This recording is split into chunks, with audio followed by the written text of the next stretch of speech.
Imana ntikangwa n'ivyo wagiyemo, ntikangwa n'ibigabitanyo wagiyemo.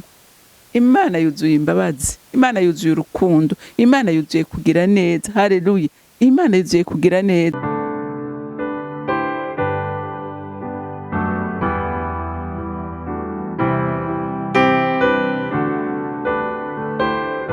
Bakunzi bahora CANAAN TV, ndanezerewe kandi gusubira guhura namwe ngo tuganire ijambo ry'Imana.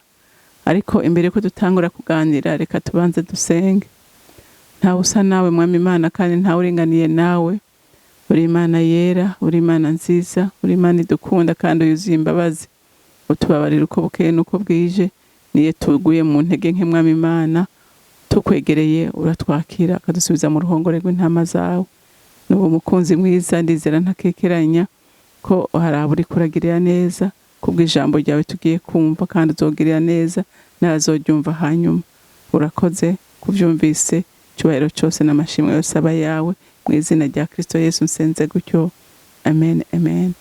Rero ijambo Imana yampaye kuganira namwe uyu munsi iravuga ngo Imana yacu yuzuye imbabazi, ntutinye kuyegera, irakugirira neza niyo waca bugufu ukihana. Haleluya! Kuri hari abantu ubona bazi yuko badashobora kwegera Imana kubera ibyaha bakoze amabi, harabishe, n'ugasanga barisha abantu, bandi ugasanga n'abasambanya uruhebwa bakuyemo amada canke bagiye basambanya abana, umva bakoze ibintu bibi byankwa n'Imana, bakumva ntibabere no kwegera Imana.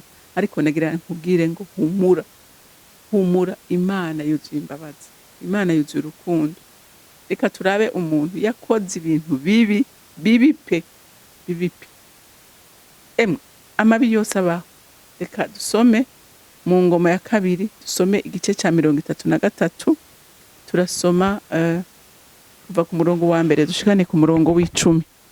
Ibyaha bya Manase yagiye ku nganji amaze imyaka 12, ayimarako imyaka 55 ari Yerusalemu. Akora ibibi imbere y'Uhoraho, aja mu bizira by'ubuyobe by'abanyamahanga Uhoraho yari yarirukanye imbere y'Abisirayeli. Yongera kubaka imisezero ku dutwe tw'imisozi. Ivyo se Ezekiya yarasibanganije. Yubakira z'abayari bicaniro, abaza igishushanyo ca Shera, asenga ingabo zose zo kwijuru, arizo nyenyeri arazisaba. Yubaka n'ibicaniro mu ngoro y'Uhoraho. Ariho Uhoraho yari yaravuze ati, i Yerusalemu niho izina ryanje rizoba ibihe byose. Kandi yubakira izo ngabo zose zo kwijuru ibicaniro mwishikiro no mu nyubakwa byo ku ngoro y'Uhoraho. Atanga abana biwe kwikimazi ngo baturigwe mu muriro mu mwonga wa mwene Hinomu. Agapfumuza, akaraguza, agakoresha uburozi, akaja kuraguza kubasimbura imizimu n'abakamenyi. Yakora ibibi byinshi imbere y'Uhoraho, bituma bimutera umwikomo. Ca gishushanyo c'ikigirwamana yabaje agishinga mu ngoro y'Imana, ariyo ngoro Imana yari yarabariye Dawidi na Salomo umuhungu we ati, muri iyi ngoro hamwe n'i Yerusalemu niho natoranije ngo mu miryango yose y'Abisirayeli ko hazoshira izina ryanje ngo rihabe ibihe byose. Kandi ati, sinzosubira gukura Abisirayeli ngo bave mu gihugu nashinze ko kizoba icabasekuru, nibitondera ivyo nabageze byose, ari ivyo vyagezwe n'amabwirizwa n'imigenzo nageze ndabitumye Mose. Nuko Manase azimiza Abayuda n'ab'i Yerusalemu, bituma bakora nabi gusumvya amahanga Uhoraho yagesheje imbere y'Abisirayeli. Maze Uhoraho aburira Manase n'abantu biwe, ariko ntibabibabara. Ngira ngo murumvise ibintu uyu mugabo yakoze. Uyu yarakiri na muto, mugabo murumva ko yamaze ku nganji imyaka myinshi. ariko murumva ko yakoze amabi atabaho, yakoze amabi atabaho. Se urumva yaraje akuraho ibigirwamana byose, akuraho ibicaniro byose, akuraho ibintu byose bitavuga Imana muri Isirayeli, ariko umuhungu wiwe we aza abisubizaho, azana n'ibisumbirije ibyo yahasanze. Ngo bibabaza iki? Bibabaza umutima w'Imana, bibabaza umutima w'Imana. Urumva isezerano Imana yari yasezeranije abanyisirayeli munsi bubaka ingoro. Murazi ko Salomo Imana yamubwiye ati umviriza, ati ikintu cyose muzosobera muri iyi ngoro, ati ndi mwijuru nzocumba ndagikora. Agenda azana igishushanyo yibaziye kigirwamana, noneho akizana muri ya ngoro. Imana arayimura, aravuga ati sohoka, nta espace ugifise hano, sohoka. Ngwa agira ibicaniro by'uburyo bwose, asenga inyenyeri, asenga ibintu byose, ngo n'abaraguze imizimu mwabonye ko bose yabazanye, akaroga gushika ngo naho bugenda babwire abapfumu ntibashaka kuguha ibintu byiza. Urumva ntibashaka kuguha ikintu cyiza, baguha cyiza kibankanije n'ikibi. Ngo bamubwira ati we kugira ngo ugume kungangiza n'abana bawe ubatange ko kimaze kugicanira. Atanga abana biwe arabacanira, haleluya, arabatanga barabica. Murumva ko Satani atakintu cyiza aha abana b'Imana. Hanyuma ngo Imana irabakebura ariko ntibumva. Abanyisirayeli bose bagendera muri iyo nzira y'umwami. Ni nacyo gituma navuze ku munsi w'ejo nti bantu b'Imana tube dusengera abatuganje, kuko abatuganje bashobora kutuzanira umuvumo cyangwa bakatuzanira umuhezagiro. Kubera iki? Kubera amavuta ari kuri bo, autorite bahawe, haleluya. Bashobora kubera umugisha igihugu, bashobora kubera umugisha umuryango, bashobora kubera umugisha ishengero, cyangwa bakabibera umuvumo, haleluya. Murumva ko arahacu ho kubasengera uko bukeye nuko bwije, haleluya, kugira ngo ibyo bakora byose biba ari ibintu byiza bihimbara Imana, kandi natwe bitubera inyungu. Ariko rero igituma navuze iri jambo, murazi ko mu ntangamara navuze ko Imana ntikangwa n'ibyo wagiyemo, ntikangwa n'ibigabitanyo wagiyemo. Imana yuzuye imbabazi, Imana yuzuye urukundo, Imana yuzuye kugira neza, haleluya. Imana yuzuye kugira neza. Reka turabe murongo w'12 n'uw'13. Ngo maze abonye ko ashitse mu magogwa, yinginga Uhoraho Imana yiwe, yicisha bugufi, ashika hasi imbere y'Imana yabasekuruza, maze ayisenze iramwemerera, yumva ukwinginga kwiwe, imusubiza i Yerusalemu mu bwami bwiwe. Nuko Manase acamenya yuko Uhoraho ari we Mana. Amen. Urumva aha mu nyuma batewe Manase baramunyaga, baramutwara, agenda ari ngo bagenda bamubohesheje. Aha ngo nico catumye Uhoraho ateza intwazangabo z'umwami. Ku murongo wa 11 ngo nico gituma, ngo nico catumye Uhoraho Imana ateza intwazangabo z'umwami w'Ashuri gufata Manase, bakamubohesha ivyuma, bakamushira mu munyororo, bakamujana i Babuloni. Baramujanye, bamujana bamuboshe. Manase arakanguka, haleluya, arakanguka, aravuga ati ibintu nagiyemo sivyo.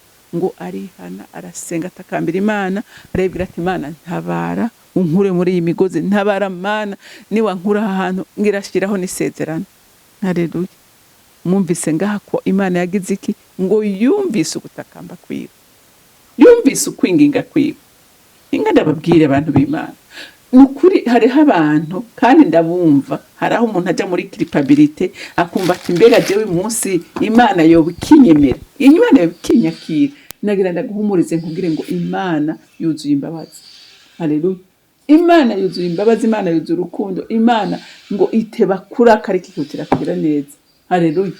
Imana umva, nta muntu numwe aba n'icyaha icyo cyose wowe warakoze, uje imbere yayo uciye bugufi ukayibwira uti Imana nukuri nakoze iryankwa nawe, ushaka ubisitu nakoze ibi Mana, none ndatakambye untabare, umbabarire, umpe inkomezi zo kunesha ibi bintu, kuko ndumva ntabereye kwitwa umwana wawe, ndumva ntabereye no kwegera intebe yawe, ariko kubw'urukundo rwawe ndizera imbabazi zawe, ndizera ubuntu bwawe. Imana irakugirira neza, haleluya. Akarorero tubonye umugabo Manase yakoze ibintu bibi, mwabyumvise, yakoze ibintu by'ubuyobe uburyo bwose buba.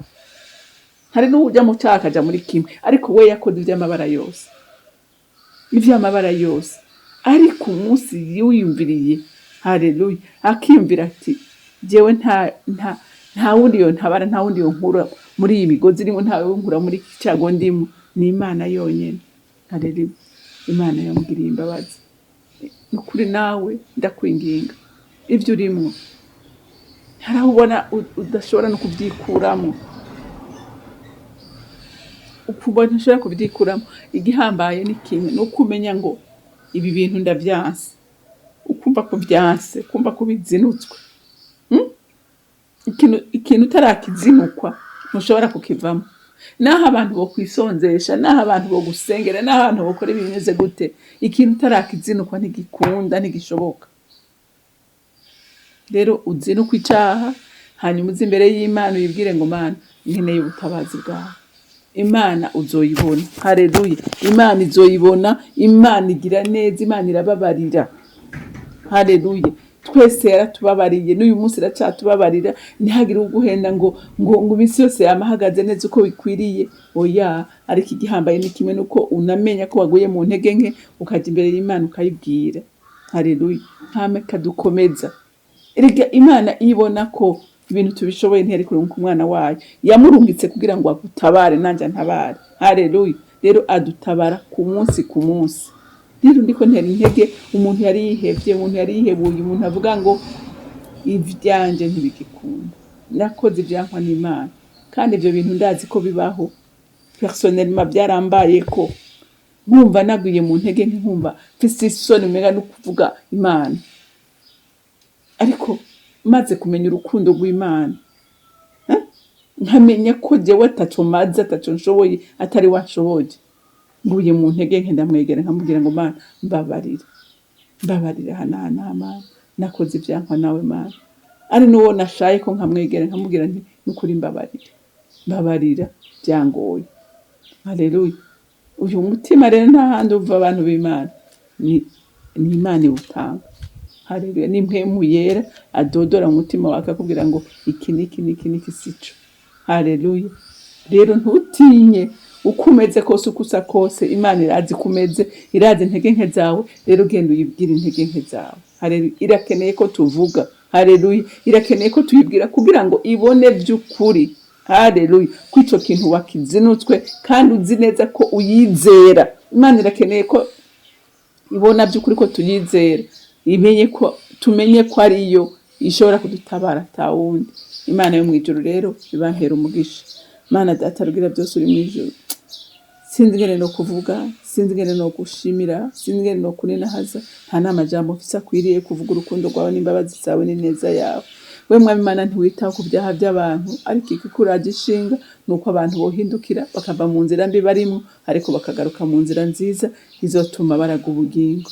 None Mwami Imana ndagushimiye kuri urwo rukundo n'ubwo buntu, icubahiro cyose n'amashimwe yose aba yawe, nkaba ndabisenze ndabyizeye ko byumvise mu izina rya Kristo Yesu. Amen, amen.